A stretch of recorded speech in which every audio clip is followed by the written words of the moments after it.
I want to go back to Carrie's question and talk about specific tools that you can use to start to address this now that we know what we're dealing with. We'll be right back.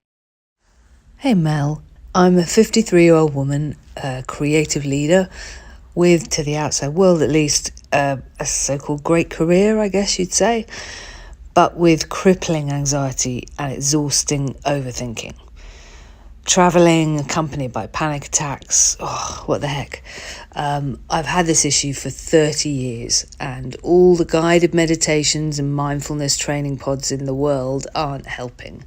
So what steps can I take to stop this, to heal and find a new peace before I chuck in the towel and just barricade myself in at home? Thanks for everything. Bye. Welcome back. I'm Mel Robbins, and that was a listener of the Mel Robbins Podcast named Carrie. Today, we are talking anxiety toolkit. How do you heal from it? We're here with the world-renowned Dr. Russell Kennedy, and we've been talking about how all anxiety begins in childhood, which is why if you're ever going to heal it, you're going to have to go back to those moments in your past and in your childhood that were painful, when you felt unsafe or separate.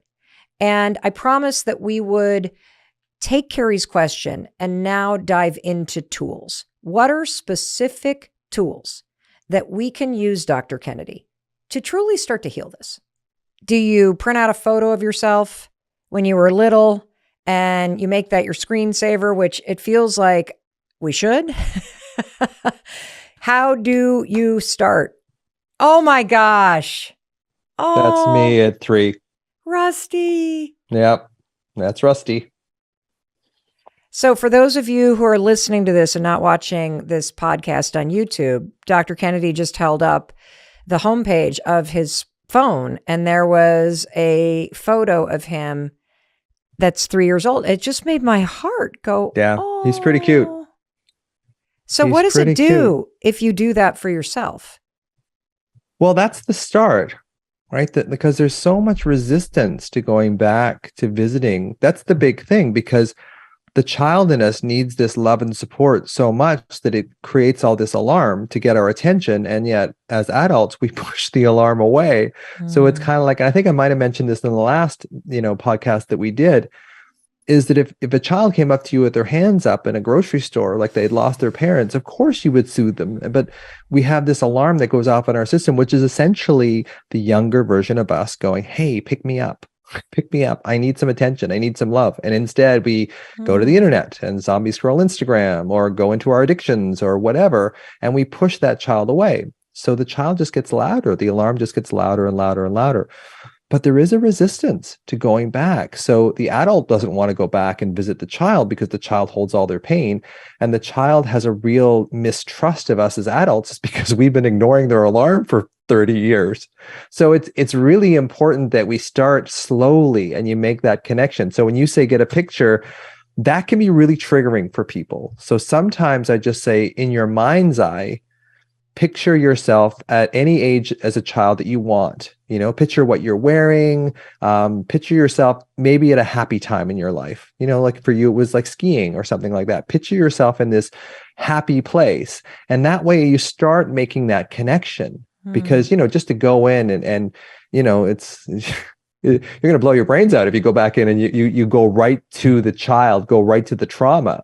So go to a place that you felt good. And I use this a lot when I work with people is, what was the best time in your life? Like, what was the best time in your life, Mel? I just immediately had this image of being on the front yard of our house in Michigan. And there were all kinds of kids around. And it was a beautiful summer night.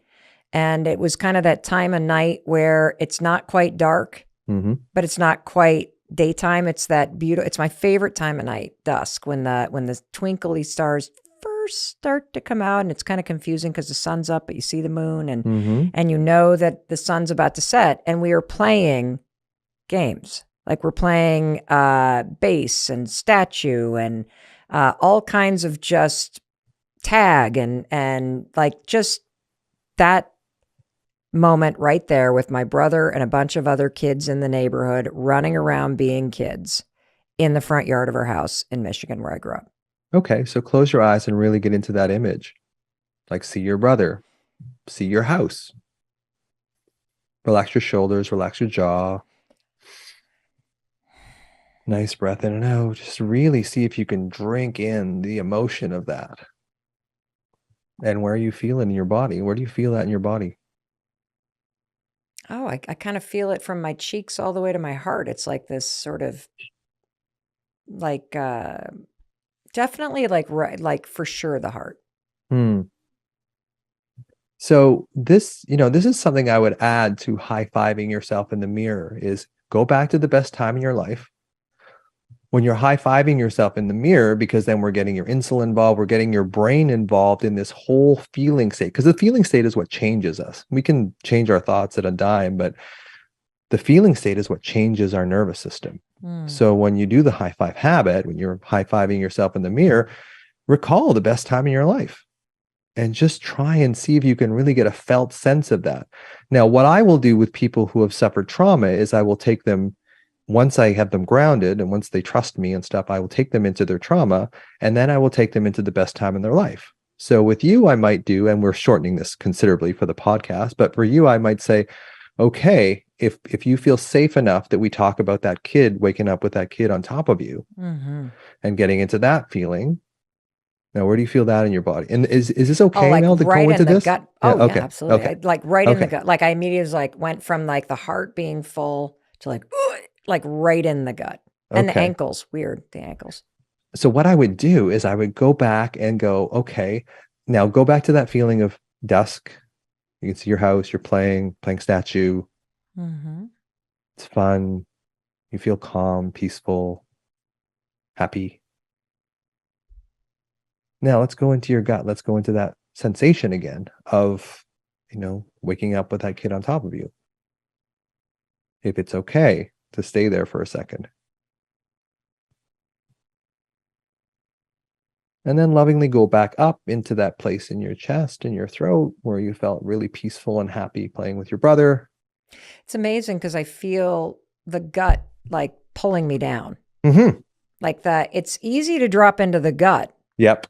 And the bad experience. It's hard to pull yourself from that back up into this experience that I can feel that's positive. Is that normal? That's absolutely normal. We're wired that way, Mel. We're wired to pay more attention to fearful situations than pleasurable ones, because in our evolution, that's basically what kept us alive. So in healing this, we have to heal this at a feeling level. We can talk about that kid on top of you for the rest of your life without really changing it too much. You might get a better understanding of it cognitively, but to really change that sensation, we have to use another sensation, because that's the language of trauma, is sensation. It's the body. So we use that good feeling that you have, and then we go back and forth. We oscillate between back and forth, and it starts weakening that power, that negative feeling in your body that you associate with being a victim, with being helpless. Yeah. And here's the other thing about, when I love when you say you're talking about play, because the way this comes into play is trauma activates both the sympathetic, the fight or flight, and the parasympathetic, the rest and digest, at the same time. Because we're so confused, we don't know. Yeah, because once you get up to a certain point in sympathetic activity, your body can't handle it anymore. So it shuts down. So we go into parasympathetic. We don't go into pleasant parasympathetic, but we go into shutdown parasympathetic. And then it goes back and forth and back and forth. And a lot of us with anxiety, that's what happens during the day. We go into this place where our body just gets exhausted. So we feel okay. We don't feel that tremendous, anxiety anymore. And then once we get rested in the parasympathetic, then the sympathetic comes back online and we go right back into anxiety again. So the thing about play, and play is so important for healing, is it's another thing that activates both the parasympathetic and the sympathetic activity at the same time. So trauma activates co-activation, they call it. So trauma activates parasympathetic and sympathetic simultaneously. So does play. But play allows you to start metabolizing. So when you're in co-activation, when your parasympathetic and your sympathetic is active at the same time, it's like having your foot on the gas and the brake at the same time. When you're in play, you start realizing, hey, you know what? This sensation is actually okay. It doesn't have to fire me right into the trauma. So that's why play, one of the reasons why play is so important in healing trauma is because we get that felt sense of activation of both the parasympathetic and the sympathetic at the same time in a safe place, because play is safe and it's fun. Okay, so going back to Carrie, and number one, it was very clear to you as an expert and a medical doctor and a neuroscientist that she's dealing with stored trauma. And step one is kind of recognizing that. And then the next thing she needs to do is to recognize that thinking keeps you in the coping, and that this is really going to be about dropping into your body and learning how to reconnect and heal in your body. And one of the things that you have recommended is that we think about this as younger self-work, and that you can go back to positive times and feel that good sensation, that if you're ready for it, printing out a photo of yourself or putting it on your phone so that you are reconnecting with that version of you where you started to feel separate or unsafe or scared. And that is a way to start this process. Is there anything else that you would recommend that Carrie think about? Yeah, you have to do it slowly. You have to start, because the thing is, when we go into our alarm, we don't want to go in there. Like, it feels painful to go in there. So do it slowly, and this is, if you have a real significant trauma, emotional, physical, sexual abuse, you probably need a therapist, and maybe a somatic therapist, to kind of help you get into this place, because it's not for amateurs in a way. If you have big trauma, if you have trauma that's manageable, absolutely you can work it on your own. But if you have big T trauma, doing this on your own can re-traumatize. So you need someone else there. You need someone there who you wish was there at the time of the trauma.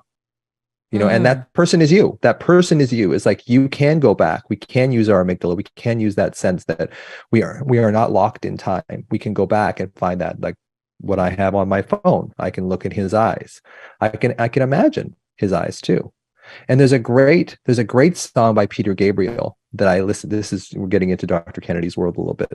Every morning I do this meditation that I make for myself. And then on top of that, I end it all by listening to Peter Gabriel's song, In Your Eyes.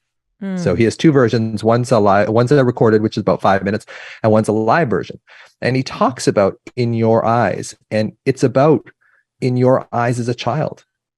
The light, the peace, I am complete. I see the vision of 1,000 doors. I see my divinity. I see my connection with myself. And I look at that little picture of me that's here on my phone while I listen to that song. And the lyrics of that song are so powerful. If you imagine, all my instincts, they return. Like, all your instincts return when you connect with that version of yourself that was hurt and in pain. That's what happens. And that's how you heal from anxiety and alarm. We can cope all we want, but if you want to heal, you have to find that child in you, and you have to show them that they're seen, heard, loved, and protected. And one of the ways that I do that every day is I start my day with that song, looking at him. And I use different pictures of me, but that's the main one because it's on my phone and it's right there already.